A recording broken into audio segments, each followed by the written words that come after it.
Hello guys, আজকে আবার একটা নতুন ভিডিও নিয়ে এসেছি। আর এখানে একটা আমরা প্রশ্ন দেখতে পাচ্ছি যে কী লেখা আছে, কী আছে প্রশ্নতে, কোন ক্ষুদ্রতম সংখ্যা থেকে 1 বিয়োগ করলে বিয়োগফল 12, 16, 28 দ্বারা বিভাজ্য হবে। কি বলছে, কোনো একটি সংখ্যা আছে, ক্ষুদ্রতম সংখ্যা আছে, সেই সংখ্যাতে কী করতে বলছে, বিয়োগ করতে বলছে, আর তারপর 1 বিয়োগ করলে বিয়োগফলটা 12, 16, 28 দ্বারা বিভাজ্য হবে। তাহলে এই অঙ্ক করার আগে আমাদেরকে একটা জিনিস জানতে হবে যে যদি লসাগুফলটা যে সংখ্যা দিয়ে তৈরি হয়েছে সেই প্রতিটি সংখ্যা দ্বারা কী হবে, বিভাজ্য হবে। তার লসাগুফলটা যে সংখ্যা দিয়ে তৈরি হয়েছে সেই প্রতিটি সংখ্যা দ্বারা কী হবে, বিভাজ্য হবে। তাহলে প্রথমে আমরা চলো এই 12, 16, 28 একটা লসাগু বের করি। তাহলে কী হচ্ছে, 12, 16, 28। ঠিক আছে, লসাগুটা যেমন আমরা প্রথমে 2 দিয়ে খাওয়াই, 4 দিয়ে খাওয়ালে হয়ে যাবে ডাইরেক্ট, কিন্তু আমি 2 দিয়ে খাওয়াচ্ছি। 2, 6 দুগুণে 12, 8 দুগুণে 16, 14 দুগুণে 28।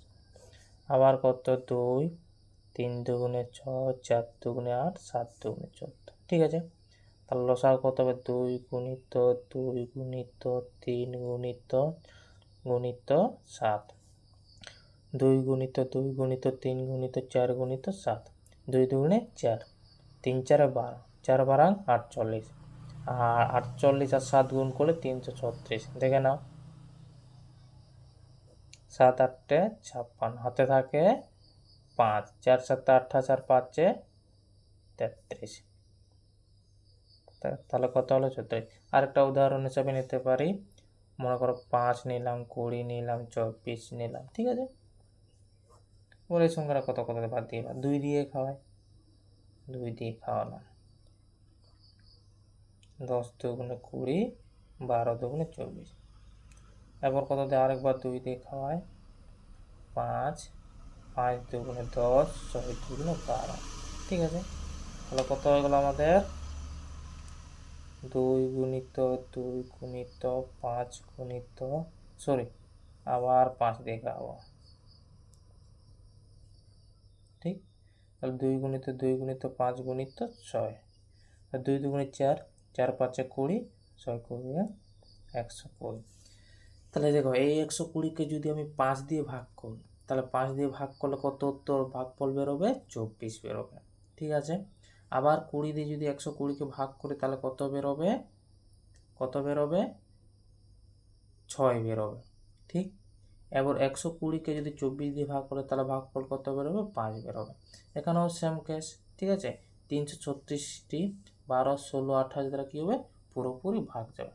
তাহলে এখান থেকে আমরা জানতে পারলাম যে লসাগু ফলটা যে সংখ্যা দিয়ে বানানো হয়েছে, মানে তৈরি হয়েছে, সেই সংখ্যা দ্বারা কী হবে, বিভাজ্য হবে।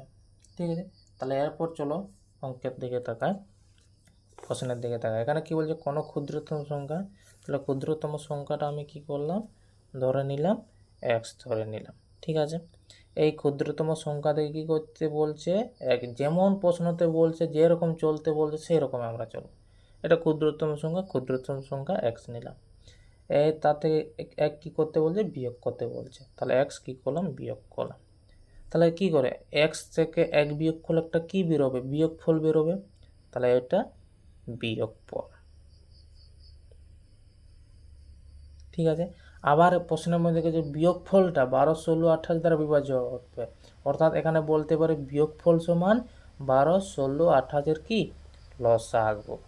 ঠিক, লসাগু হবে তো 12, 16, 28। ঠিক, যেহেতু বিয়োগফল কত, 12, 16, 28 দ্বারা বিভাজ্য হবে। এরপর আমরা কি জানি, যদি 12, 16, 28 লসাগু বের করে, তাহলে সেই লসাগু ফলটা কী হবে, 12, 16, 28 দ্বারা বিভাজ্য হবে। তাহলে এখানে বিয়োগফলটা 12, 16, 28 দ্বারা বিভাজ্য হচ্ছে, আবার এদের লসাগু ফলটাও কি হচ্ছে, 12 দ্বারা, এদের এই সংখ্যাগুলি দ্বারা বিভাজ্য হচ্ছে। তাহলে কি লিখতে পারি, বিয়োগফল সমান লসাগু লিখতে পারি। তাহলে এখানে কি হচ্ছে, এক্স মাইনাস 1, এরপর বিয়োগফল লসাগু কত হচ্ছে, 336।